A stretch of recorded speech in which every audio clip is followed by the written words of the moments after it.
Namaste and welcome to Vichaar Manthan. I'm Pravar and I'll be your chair for this evening. Vichaar Manthan is a phrase in Sanskrit that means the churning of thoughts. Here at Vichaar Manthan, or VM for short, we engage leading experts in various fields to earnestly explore ideas and the challenges that face our society today, all through a Hindu civilizational lens. As we tune in this evening from across the country, or perhaps even further beyond, we're all sat in the comfort of our own homes, safe and secure, and with a roof firmly over our heads. Yet, this is not the case for everybody in our society. In England alone, an estimated 250,000 people were living in temporary accommodation at the end of June 2020. In the first 6 months of the COVID-19 pandemic, self-contained accommodation was found for over 33,000 rough sleepers, or those who are at risk of rough sleeping. Tonight's fireside therefore asks, is there a sustainable solution to homelessness? Tonight, we'll consider the role of charities in this, how they help to engage the general public in solving homelessness, and how they help individuals to develop better well-being and respond to the situation that they're in. With all of that in mind, I'm really privileged to introduce our expert witness for this evening, John Sparks. Good evening, John, and welcome to the platform. Good evening, Pravar. Thank you. John has been the Chief Executive of Crisis, the national charity for people facing homelessness, since 2014. He is a member of the UK government's Rough Sleeping Advisory Panel, the Scottish government's Homelessness Protection and Strategy Group, and he recently chaired the Welsh government's Homelessness Action Group. He's a trustee of the Centre for Homelessness Impact and a non-executive director of the South Yorkshire Housing Association. Previously, he was the Chief Operating Officer of UNICEF UK and the Chief Executive of Scope, the national disability charity. John has also had a successful commercial career as Human Resources Director of the international technology firm, the Generics Group. So, John, when I was thinking about our conversation today, a memory came to mind. I grew up in Manchester, and when I returned from university during the holidays, I'd always walk around Piccadilly Gardens in the city centre. And every time I went back, I noticed something, and it was that in a particular area, we had more and more rough sleepers there every single time I went back, a few months apart. And it's always made me think, what's going on here? Why is this happening in a country like the UK? So by way of your opening remarks, could you set out for us, is there more to homelessness than just the rough sleeping that we see? And has the rate of homelessness in the UK increased in the last decade?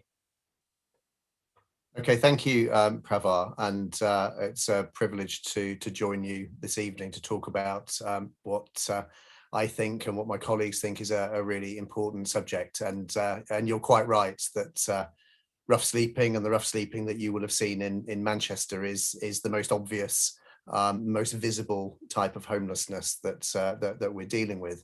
So I was just going to talk for a couple of minutes about maybe a slightly broader view of what homelessness is, some initial comments about why it happens, and more importantly, why I don't think it's inevitable that it should happen.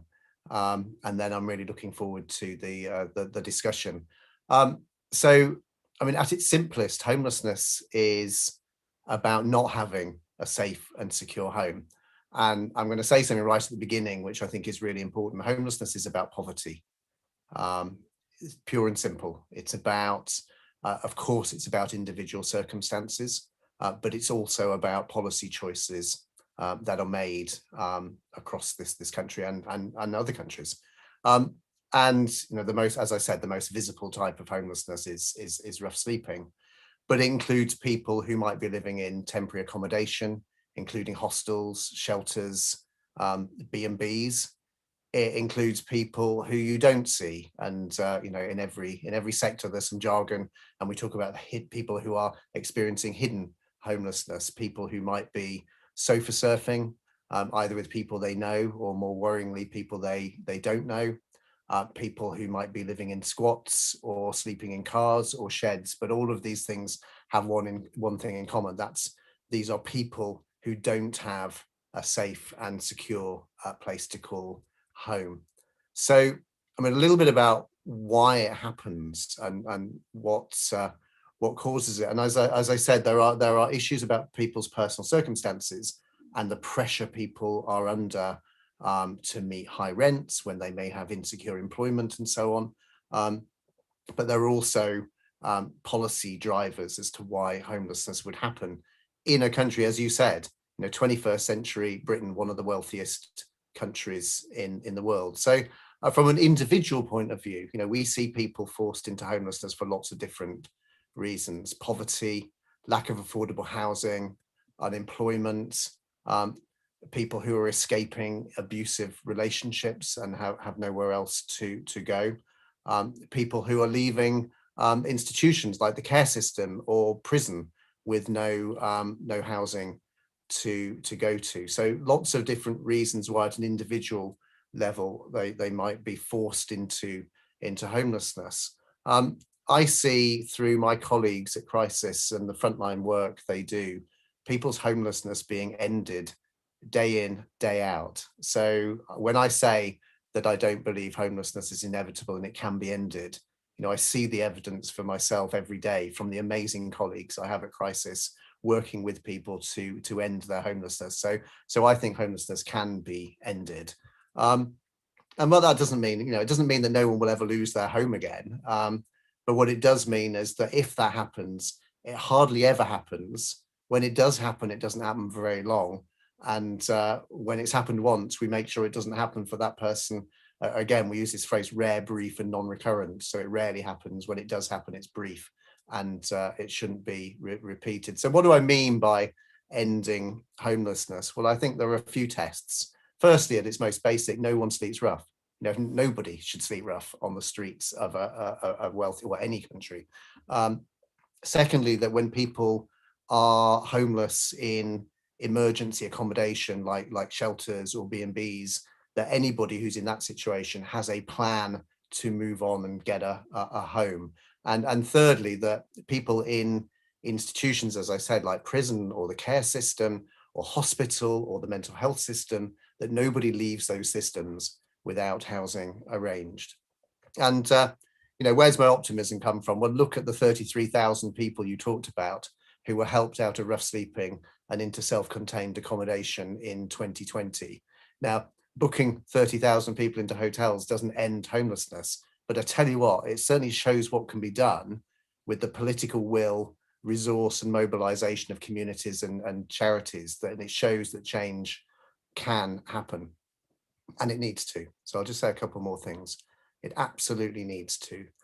If we look at numbers, and I'm kind of reluctant to talk about numbers because we're talking about people and that awful and dangerous situation that they're in when they're experiencing homelessness. But our research showed that at the end of 2020, 202,000 households, that's individuals or families, in England alone, were experiencing the worst forms of homelessness. That had actually gone down slightly in 2020 from 219,000 because of this sort of extraordinary action that's been taken around COVID. But the trend over many, many years is definitely up.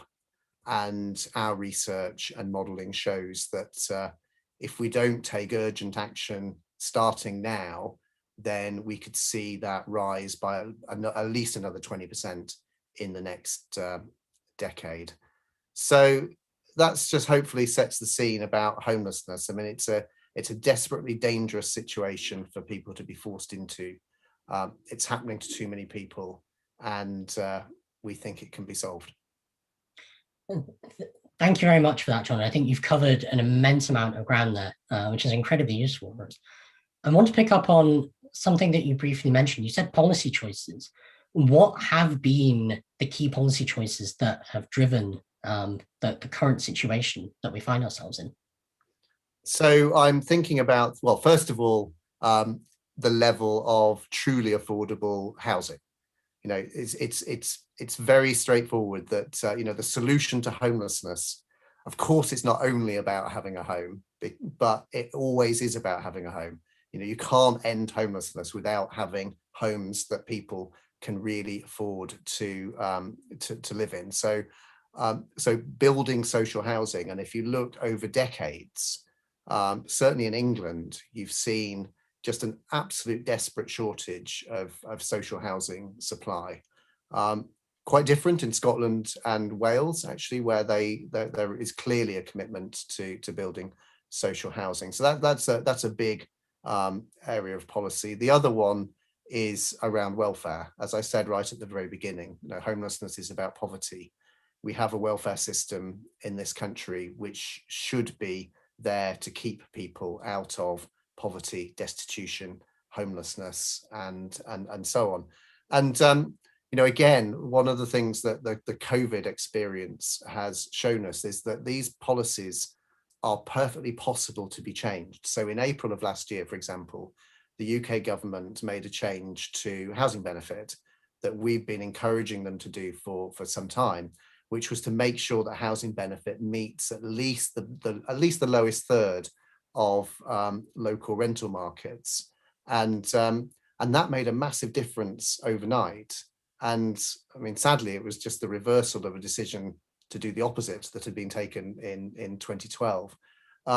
So these are the sorts of policies, and then of course making sure that that our local authorities, who in many ways, our housing offices are the front line of homelessness, making sure they're resourced properly and effectively, and making sure they're working in a way which is all about getting people into sustained, secure homes, rather than at the moment spending an awful lot of time, energy, effort, because of that shortage of truly affordable housing, moving people into temporary accommodation. So I'd say 4 areas of policy are important. One is policies that are about preventing homelessness. 2 is about housing and rapidly rehousing people. 3 is about a welfare system to keep people out of destitution and homelessness. And fourthly, I have to say, is our policies about the way that people with certain immigration status are treated in all of those areas, in terms of their right to welfare, their right to housing support, and so on. So those are the sorts of policy areas that I'm talking about. Sure, thank you for that. And there was something really interesting you mentioned there, and particularly as someone who lives in Scotland, you noted that the Scottish and Welsh governments, there's been a greater focus on social housing. So how do the figures for homelessness stack up in Scotland and Wales compared to England? So firstly, the sort of the technical reason for that is that housing is a devolved issue. So housing is devolved. So when people talk about I don't know, the housing minister, actually there are housing ministers in each country, and housing policies in each country. I mean, where it becomes difficult to have a sort of UK-wide approach to homelessness is that some areas of policy are devolved, like housing. Other areas of policy aren't devolved, like welfare and migration. So certainly what's been happening over a few years is that those approaches have been becoming more increasingly different as they've gone forward. And if you look at some of the numbers at the moment, we think there are about 10,000 people experiencing rough sleeping in England. And that's that does contrast from official numbers, but that's based on our modelling. If you look in places like Glasgow or Cardiff, I mean, Glasgow at the moment, thanks to the efforts that have been made about COVID, but also about moving people on into housing, often there is less than a handful of people rough sleeping on an evening in Glasgow. In Wales, again, rough sleeping is about 75% lower at the moment than it was pre pre-COVID. And yet then we look to England, or specifically if you look to London, in the last quarter of 2020, 3,000 people slept rough at some point in London. So you can see the differences, and a lot of that is about policy. And that sounds quite dry to talk about policy when we're talking about something so desperately awful that people are forced into, but there are big policy drivers, and it's no good pretending this is just about individuals or individual choices. It's about the choices that are made by our society, by our governments, by our politicians. And as I said, what was seen in the sort of early summer last year was some incredibly brave and extraordinary decisions being made by politicians. And they've shown what can be done. And now we've seen it, we need to make sure we sustain it. Yeah. So I guess taking all of these policy issues then, and like you said, really importantly, this is ultimately a conversation about individuals. How in practice do all of those kind of different policy factors then affect the individual? What's the story of, essentially somebody becoming homelessness? How do they get into that terrible state? Yeah, that's an interesting question, and there probably, well, there certainly isn't a typical version of that, but there are key factors, and they're about this combination of pressures building up in people's lives. I mean, those pressures could be not being able to afford the place that you're living. It could be the risk of losing a job. It could be being in an abusive relationship. It could be the fact that you're coming out of prison. There are lots of. It could be that you're struggling with physical or mental health. So lots of pressures in people's lives, and when they build up to a point where they just can't sustain or afford or safely stay in the place that they were calling home, then that's the thing that's pushing people, forcing people. And that's why I use that phrase, forced into homelessness. That's the thing that's forcing people kind of into homelessness. But coming the other way, those bad things happening in people's lives shouldn't then equate to becoming homeless if we have a safety net, we have an approach of rapid rehousing and so on, to move people from the situation they're in to somewhere which is safe and secure, and they can call home.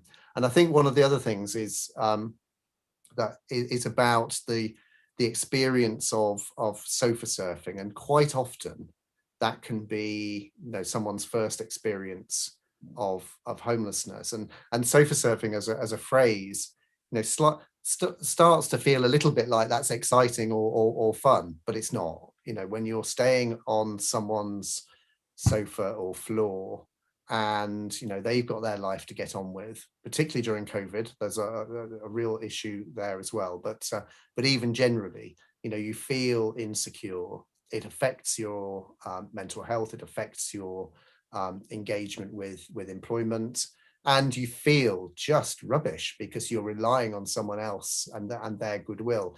And eventually, either you feel that you need to move on, or they need to move on, and then you see people move into sofa surfing situations which are less secure, more dangerous, a friend of a friend, someone who someone referred them to, and some awful cases where people are demanding favors in response to providing a bed or a sofa, and then you see things deteriorate still further. And quite often sofa surfing, which is of that 202,000 that I talked about, so sofa surfing is the biggest group among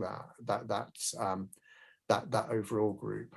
And often people will then experience rough sleeping, they'll then experience other forms of homelessness, or go back into sofa surfing and rough sleep again before they actually find a solution. So, and all of those things, while I talked about the things that push people into homelessness, being homeless also creates those situations. It makes your employment more insecure.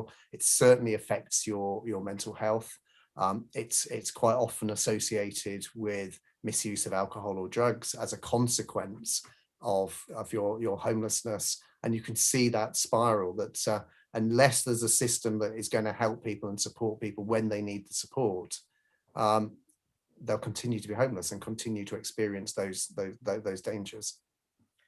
Sure. So I guess kind of summing up everything that you've said so far, would it be fair to say then that those who do end up homeless, in that wide definition that you provided us, they're being, forced, I think pressures is the word that you used, into situations that they just can't deal with because that the end result of that is that they become homeless in whatever way. Is that, would that be a sort of a useful general way of putting it, or?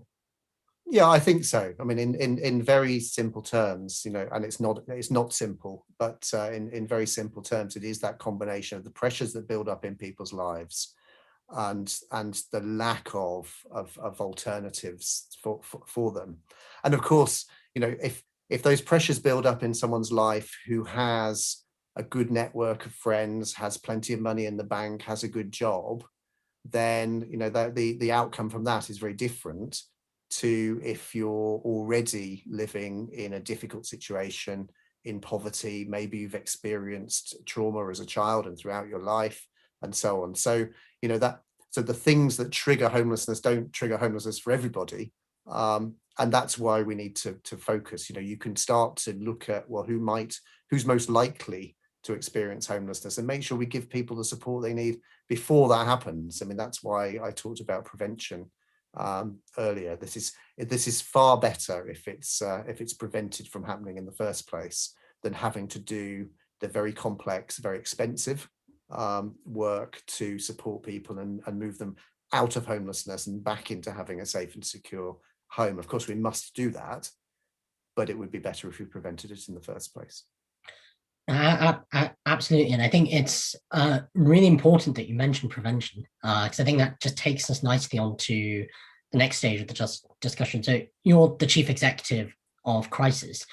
When it comes to preventing homelessness, what are, say, the 3 or 4 key things that charities such as Crisis are doing to prevent homelessness? Yeah, that's interesting. I think it's obviously not just charities, and the state and local authorities and others have a role to play, but there are some very specific things that charities can do in relation to homelessness. And I would say, supporting people and communities when they need it, engaging and mobilizing people and communities to actually work together to support people in all sorts of situations, speaking up for and amplifying the voices of people and communities, and reflecting the experiences of people to decision makers, to supporters of charities. And I think, quite often we think of charity as maybe just the bit about supporting someone when they've got a problem. But I think we have to do all of those things. So if I talk about what Crisis does in particular, and that's obviously because I'm chief executive of Crisis, but there are other great homelessness charities, small, large, national, local. But we do a few things, and I always describe it as ending homelessness person by person, place by place, and policy by policy.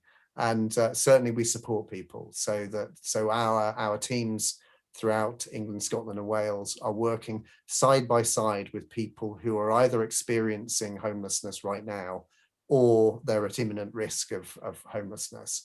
And they'll work with them side by side to help them either stay in or secure a stable and affordable place to live. But they'll also help them with issues of well-being and resilience, and with the skills that they need to get a job, or if they haven't got a job at the moment, making sure they're accessing the welfare system, the social security system properly to sustain that place to live. And it's painstaking and very skilled work that these teams do throughout the country. So certainly the charities supporting individuals when there's a problem or when there's a risk of a problem. But I think charities also, particularly charities like the one that I work for, which is funded by just the generosity of the public rather than through lots of contracts. And I think when we have that independence as a charity, we have a responsibility, maybe I'd even describe it as a duty, to speak up about the issues that are causing homelessness and that would solve homelessness. And that doesn't mean being confrontational or shouty, but it means speaking up, looking at the evidence of what's happening and what's causing it, looking at the evidence of what can be done to solve it, and then working constructively with governments, with others, to find those solutions and make sure they're implemented. But speaking up if that's not happening. I give an example over the Christmas and New Year period, when we could see very clearly we were heading towards another lockdown situation. Crisis and others, St Mungo's, Homeless Link, other homelessness charities work together with some key clinicians who work with people who are experiencing homelessness, and came up with what we thought would be needed to be done to make sure those people were kept safe again if there was a lockdown. And we worked constructively with the UK government in particular. And just after New Year, they announced that they were trying to get local authorities to redouble their efforts and to provide safe accommodation for people, and also to make sure that people who were rough sleeping were registering with GPs and getting vaccinated.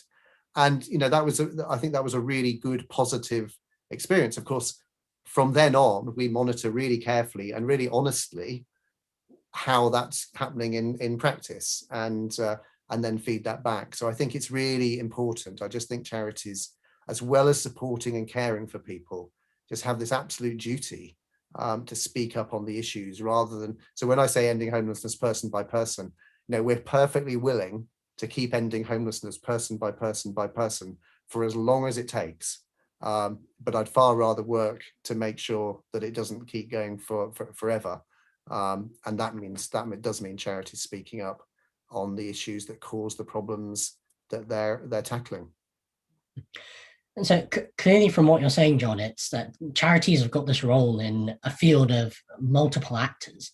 And one of the things that you touched on earlier was this idea of rapid rehousing as being really the key to solving homelessness. Now, as I've understood it, there's an approach called as housing first. Could you explain what housing first is, and how does crisis engage with that particular solution? Yeah, I think the point about rapid rehousing, and obviously people do slip into jargon, but if I slightly caricature the system at the moment, if people are at risk of homelessness, they need to show that they pass various eligibility criteria, and often the first solution will be some kind of emergency accommodation. The people use the phrase move on. They might then move into a hostel. Eventually they might move into some I don't know, supported housing, where you've got several people who've experienced homelessness all in the same complex, and then eventually they might, having shown that they're ready for it, in inverted commas, they might then be able to move on into something more permanent. All of the evidence shows, the evidence shows that the less time you spend outside of mainstream, secure, settled housing, the less time, the better, basically. And so rapid rehousing is about saying, well, let's make sure the absolute focus is on that person or that family having permanent, settled, safe, secure housing, a home of the standard that everybody else has the right to. And it might take some time to get to that point, but we should do away with phrases like, are they tenancy ready? Are they housing ready? Everybody can live in a home.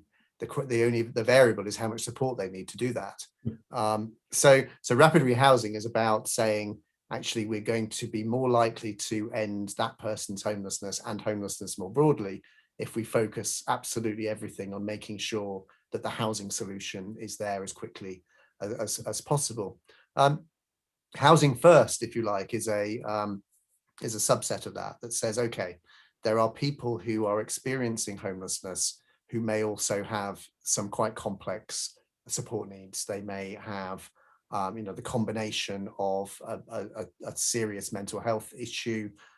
They may have the consequences and ongoing issues related to drug, alcohol misuse, and so on. And we mustn't for one second think that describes everybody who's experiencing homelessness, but there are people in that situation. And the approach called Housing First says that if you make sure that basically you treat that person as having the right to a home and a place to live, a secure place to live of their choosing, and you make sure they get that without strings attached, and you make sure they get the support they need without strings attached, and you certainly don't have their housing being dependent on accessing the support they need. And for some people, this might sound counterintuitive, but the evidence is that it works. And there are various other tests of what is housing first and what isn't housing first. But it is basically that sense that everybody has a right to a home. Everybody can live in a home, provided they get the support they need to do that. And we shouldn't be essentially be saying to people, you can only have a home if you deserve it.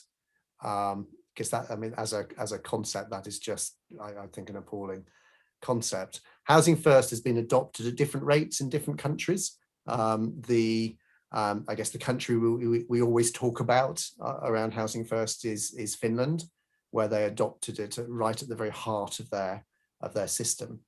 In the UK, we've been slightly slower to adopt it. In Scotland, they have a Housing First Pathfinder, which just passed 400 tenancies. And interestingly, given everything I've said about support needs and complex support needs and so on, among those 400, there have been no evictions at all.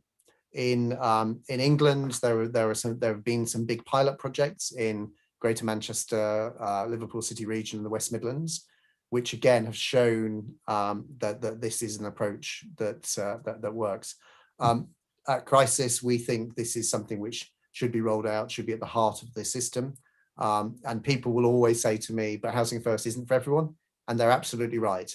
The approach has been developed particularly for people who have that level of complex support need.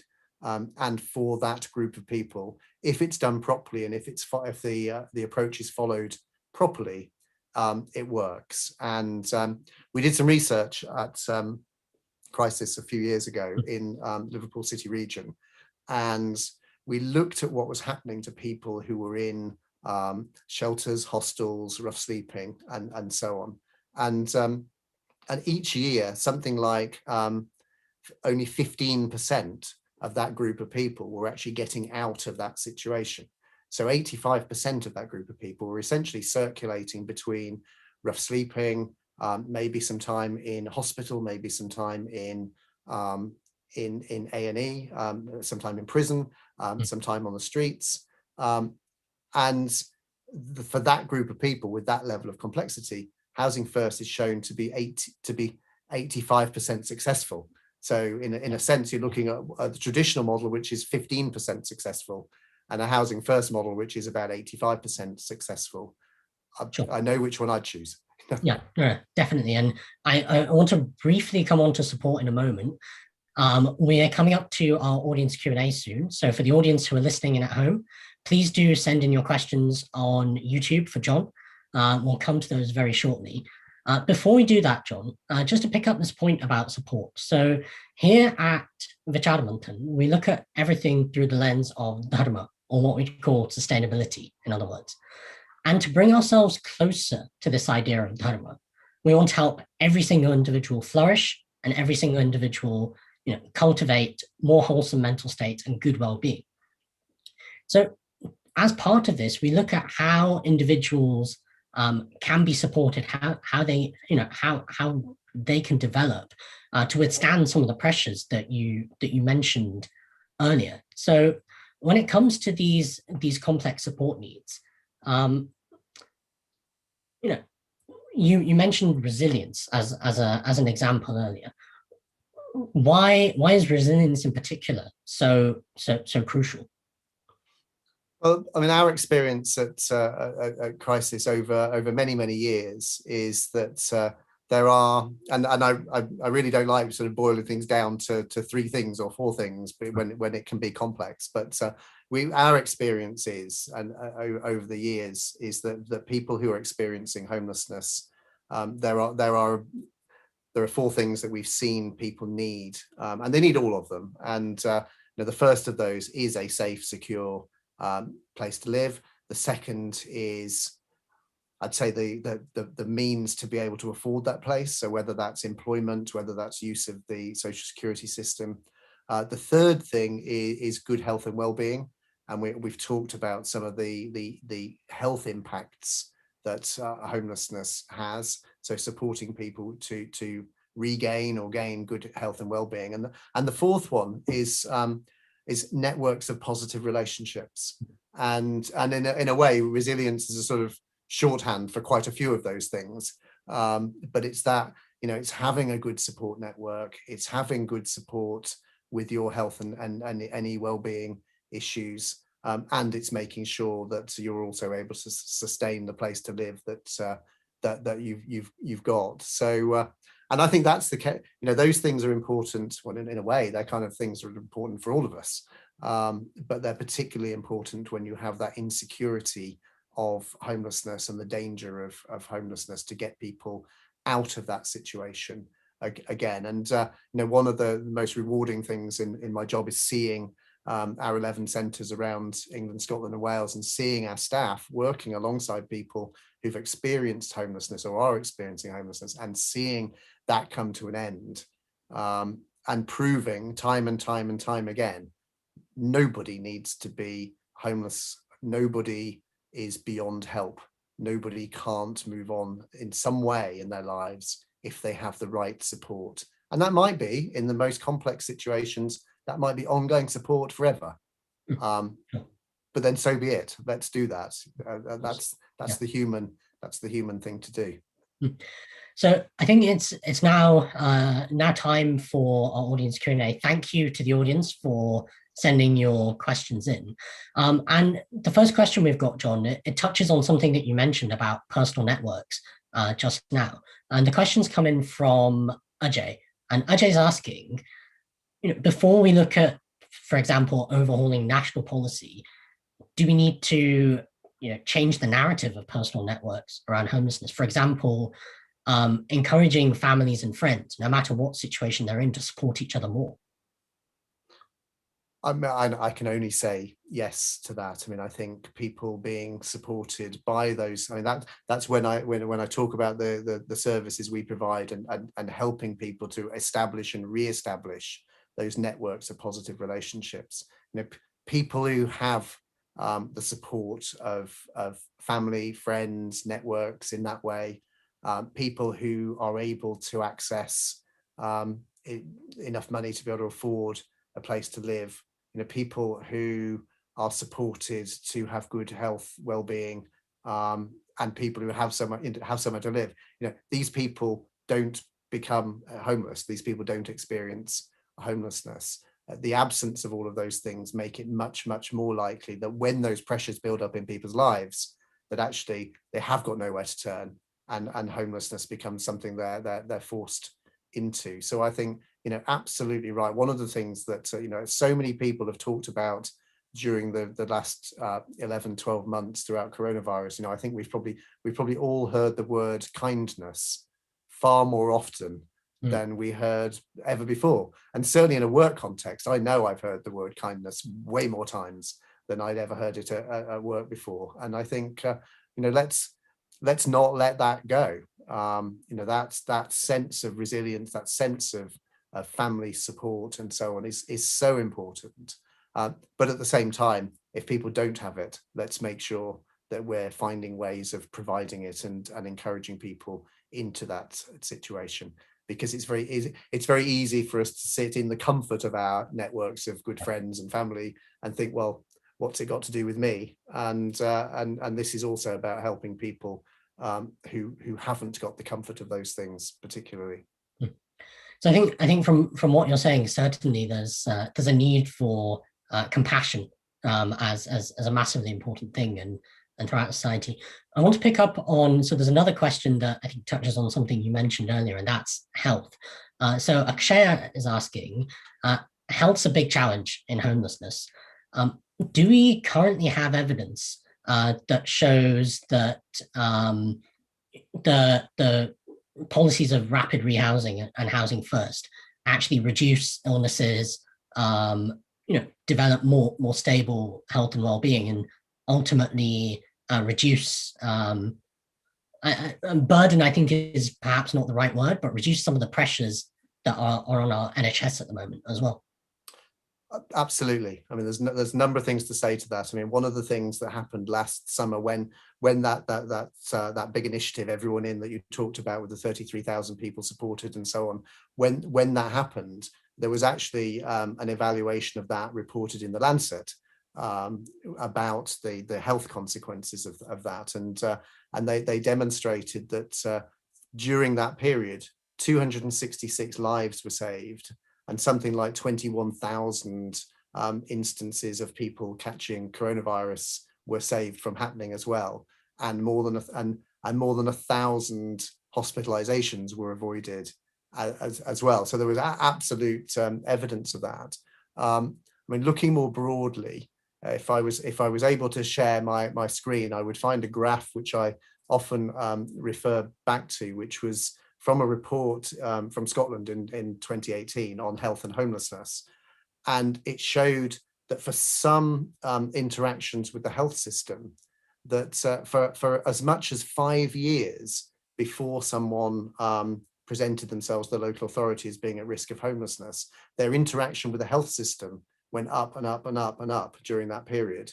And for the 5 years after that, as I'm assuming solutions were being put in place, the interactions with the health system went down. Not for all conditions, obviously, but for some conditions. So, and that says a lot of things. I mean, it says there's definitely an interaction of both cause and consequence between health and homelessness. But it also shows one thing that's missing, which is, our health system, which does remarkable work and is doing remarkable work, has contact with people when they're at risk of homelessness from quite an early stage. And if we can just join ourselves up and make sure that the health system is actually contributing to preventing homelessness, that would be a remarkable thing to achieve. But the link is very, very clear, both at the very sort of acute end of the absolute dangers of rough sleeping, but also much earlier when we talk about pressures in people's lives. One of the consequences of that is it will be a health consequence, as well as a housing consequence, as well as relationship consequences. So I think, clearly, I think it comes back to this, the idea that we briefly touched on earlier about a sort of multi-actor, multi-institutional approach.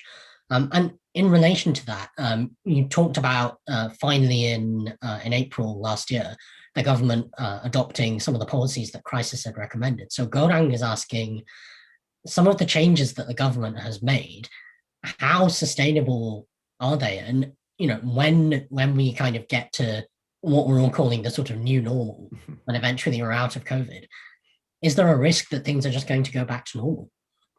Yes, I think there is a risk. I think the risk is different when different policy choices are being made in different parts of the UK.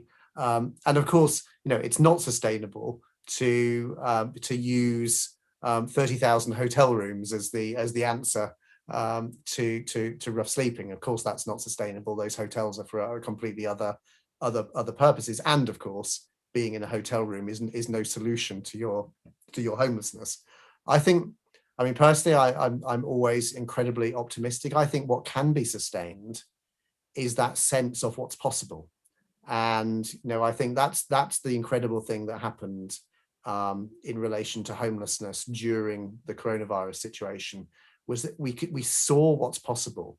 And when politicians provide political leadership, when they provide ring-fenced resource and money, when they mobilize at a local level, local authorities, communities, charities, when people work together in that way. In that particular case, the answer was 33,000 people were supported to be in a safe place when they were experiencing in homelessness.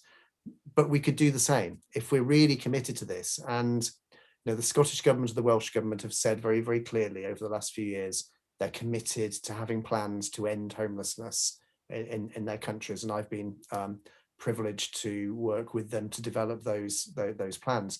The UK government in the 2019 election, they were elected on a manifesto that said they would end rough sleeping by 2024. And I'm the first person to want them to achieve that target, and we'll work with them to do that. What I would say though is you don't end rough sleeping by moving people into hotels, hostels, shelters, whatever we call it. You end rough sleeping by preventing people becoming homeless in the first place. And if they do, making sure you absolutely focus on sustained, affordable, safe, secure housing for those people going forward. So again, clearly, it's interesting you mentioned that the point about hotels there. And without a doubt, the experience for the individual of living in a hotel versus living in their own home is massively different. But something I think, and I saw something on the news the other day about this. I think we've had some hotels, some small hotels in various parts of the country who have been quite keen to actually in the crisis that we're in help out and do something themselves to solve the problem. So in relation to that, we've got Vichaar who's asking, when we see someone who's sleeping rough, we see them in one particular location over and over again. What can we as individuals actually do? How can we sort of take that responsibility for what's going on? I'm really glad to hear that question, because there's a danger of talking about politicians and policies and everything else, but actually there are things that individuals can do. And if we think about people who are rough sleeping, and people see that this is, first of all, I would say this is a very personal choice. I'm not saying everybody should be going up and talking to people if they don't feel comfortable to do that. I'm not saying that everybody should give people things if they don't feel comfortable to do that.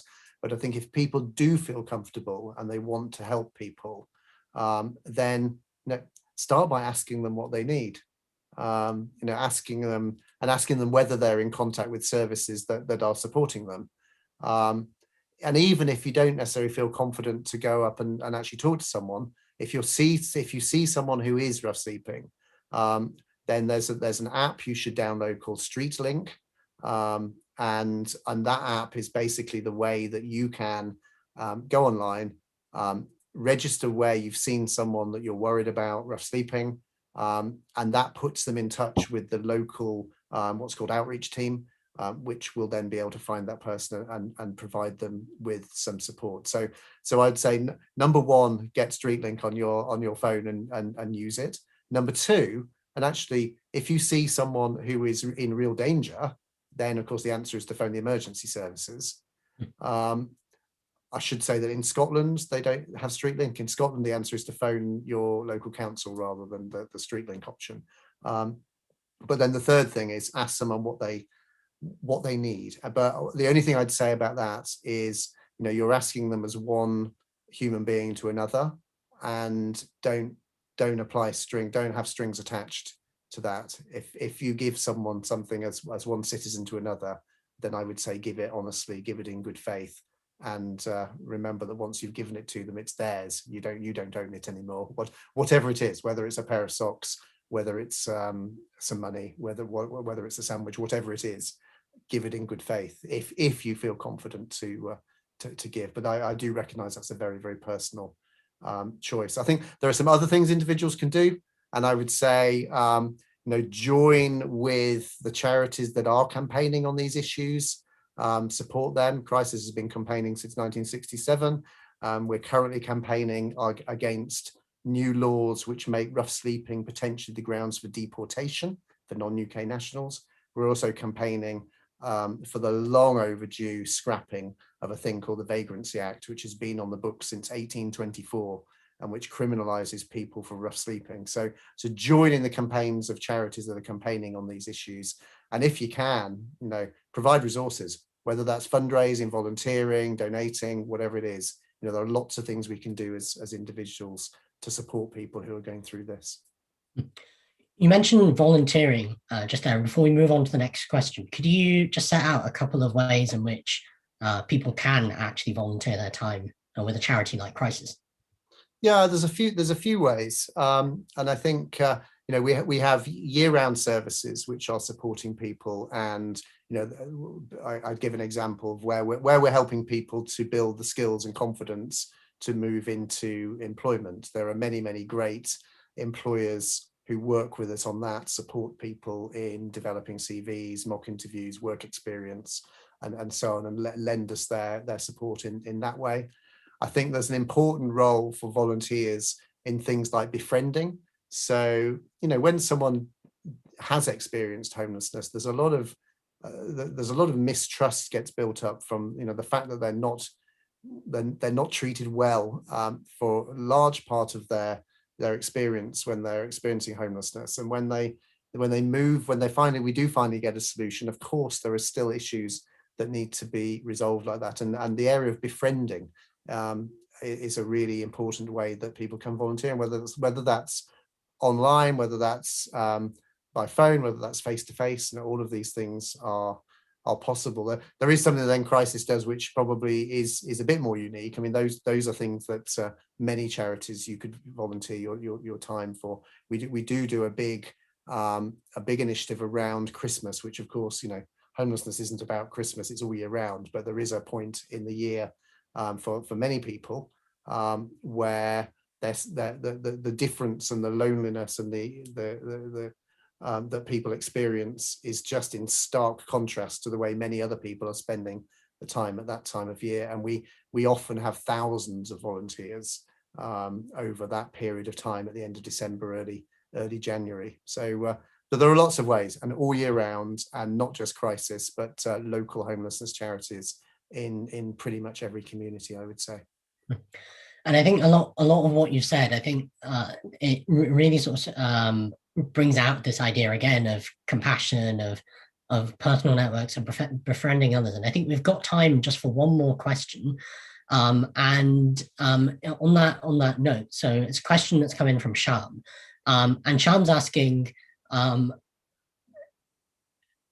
So eventually, we've provided the support to the homeless. Is part of that support actually encouraging those who have gone through that terrible experience to then help others who are already or who are in say at risk of homelessness or sofa surfing or whatever situation they might be in? I'd say absolutely yes. I would put a caveat on that, which is certainly a lot of the support that we're providing for people who are experiencing homelessness is about giving them the tools, giving them agency over their own change and agency over their own future and the choices they make. And of course, not everybody that has experienced homelessness wants to then go on and help other people who've experienced homelessness. And they may want to forget about the whole awful experience, for example. But many do, and many do want to give back, is the phrase I think. And of course, the experience that someone's had is a really important attribute when it comes to supporting other people who are experiencing that. It's all very well professional staff going up to someone and trying to offer them support when that person they're trying to offer support has been knocked back and kicked back so many times. But actually, if someone who's been through it is talking to them, then often that can be part of that first step of engaging services. And of course, many people who work in great organizations like Crisis and Simungos and Shelter and so on have experienced homelessness themselves. And that's a really important experience. So I say absolutely yes, but let's not assume that everybody who's been through homelessness really wants to spend the rest of their life reliving it with other people. But when it does happen, it's really important and makes a massive difference to people's lives. Yeah, of course. Thank you for that, John. Thank you to our audience for all the great questions that you sent in tonight. I'm afraid we are out of time.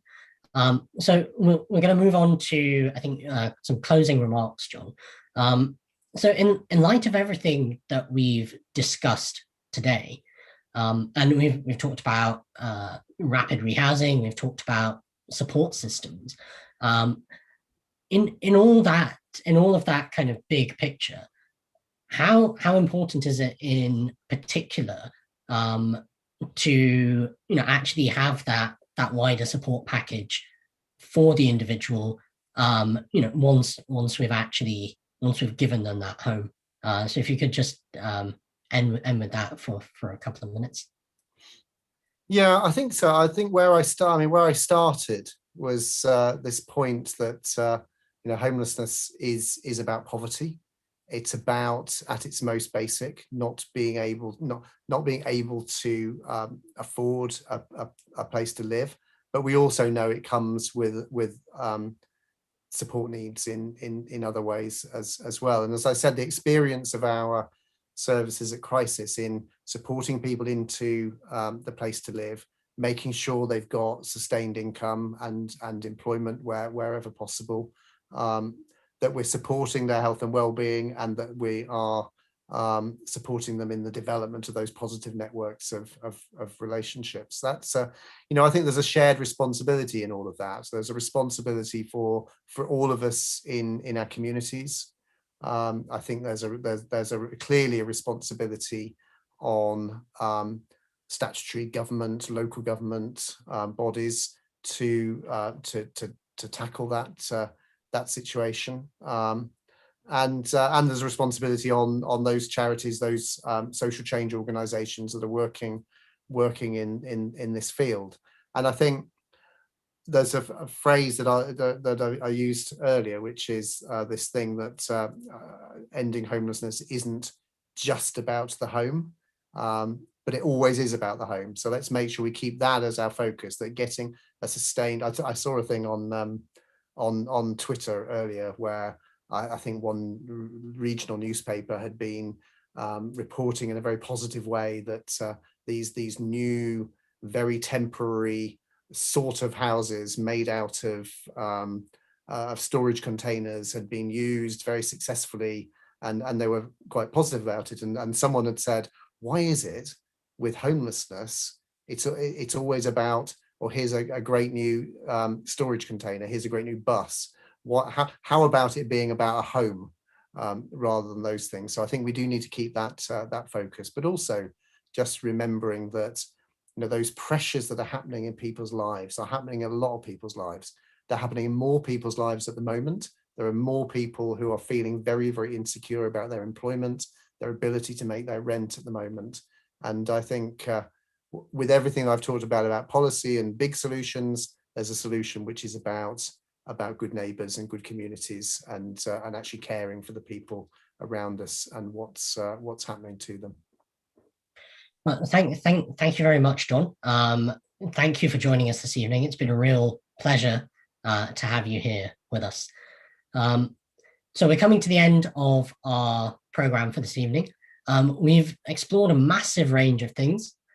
We've covered, the role of charities in solving homelessness, the importance of compassion, the importance of a support package, and ultimately the importance of safe and secure housing.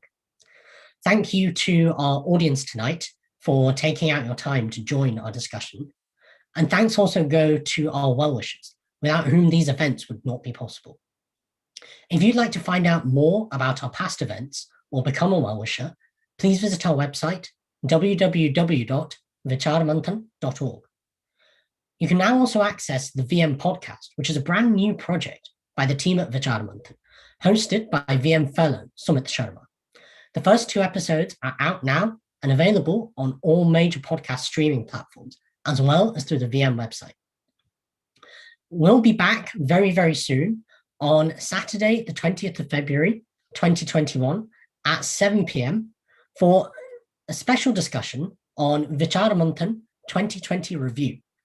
And just 2 weeks after that, we're really delighted you to bring what will be the official launch of the VM podcast. That will be on Saturday, 6th of March, 2021. Both of the events are on YouTube at the same time of 7 p.m. But until then, namaste and good night.